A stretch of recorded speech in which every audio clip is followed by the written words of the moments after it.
Folks, we're back live. We've got two-time Super Bowl champ from the Dallas Cowboys, Mark Stepnoski, joining us with a big announcement coming up in the next hour, along with an engineer to talk about some 9/11 issues.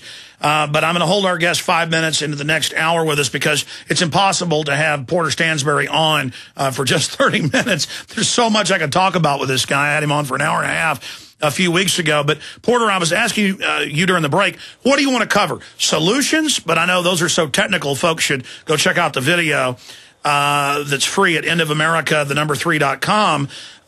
Or do you want to get into some of the things you see that are going to unravel? And you said, how about a little bit of both? Let's get into the municipal situation. Those are already going bankrupt all over, and it's only accelerating. Yeah, I don't think really people understand the scope of the municipal debt problem. I was talking with a guy whose name I can't share with you. It was a confidential interview, but I can tell you that he was the head of the Muni desk at Citigroup for the past 20 years, and he personally brokered $20–30 billion worth of high-yield municipal debt. I mean, if you want to talk to a guy who knows where all the bodies are buried, this is the guy. And what he told me was not surprising, really, but clarified what the problem is going to be.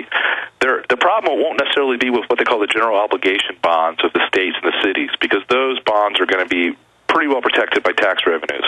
But that's not But even though those are pretty safe, that's not even most of the debt that's out there. Most of the debt that's out there are these project bonds, where if a government wanted to build like a shopping center or a parking garage or a football stadium, something like that, they would issue these bonds that were not backed by the state. They were only backed by the revenue of that project.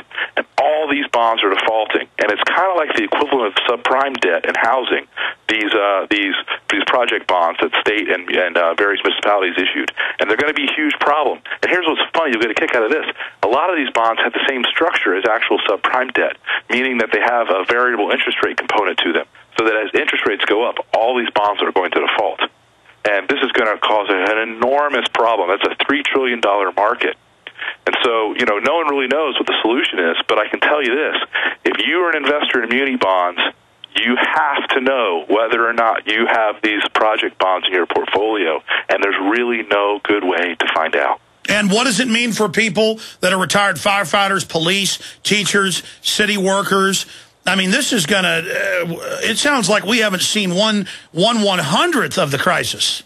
No, we haven't. I'll give you a great example. You probably know that they built a huge new football stadium up in New Jersey in the Meadowlands complex area. Yes. Okay, they just built a huge new stadium. Did you know this? They never paid for the old stadium.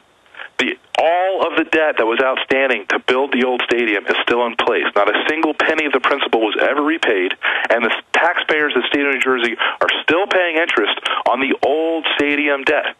So they built a new stadium without even finished paying for the old stadium. And this is a quintessential example of how municipal finance has gone on all across the country. And that's just one of tens of thousands of counties and cities and towns and all the debts they've racked up. I mean, we're in trouble. The next year, this is going to be the biggest financial story, and of course, it's just a prelude to what's going to happen. Because Alex, you can know what's going to happen, right? The states are going to come in and guarantee all this project debt, because if they don't, they're going to get completely excluded from the credit markets forever, and the state will go bankrupt.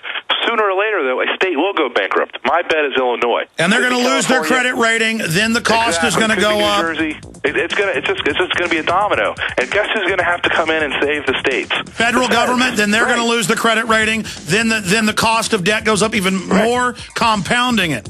Yeah, so guys like you and me are going to end up having to pay for all the idiocy of Chicago and all the idiocy of New Jersey and all the idiocy of California. And what, are we going to stand for it? We better not. Stay there, Porter.